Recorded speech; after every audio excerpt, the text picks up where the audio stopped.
I have two 5 ounce, 147-gram cans of tuna in here, which I drained.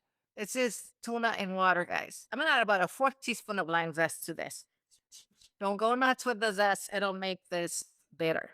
I'm now going to squeeze 4 limes on top of this. About a tablespoon of chopped cilantro, salt, and pepper. We're gonna mix this and we're going to let this tuna marinate in that juice for about 30 minutes. Taste it and adjust the salt. Mine needs a little more. I'm gonna mash half an avocado for our tostadas. Gonna add a little salt. Okay.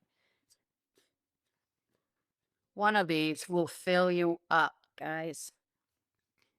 This is almost like a little ceviche that we made here with the tuna. Use some sliced red cabbage or purple cabbage.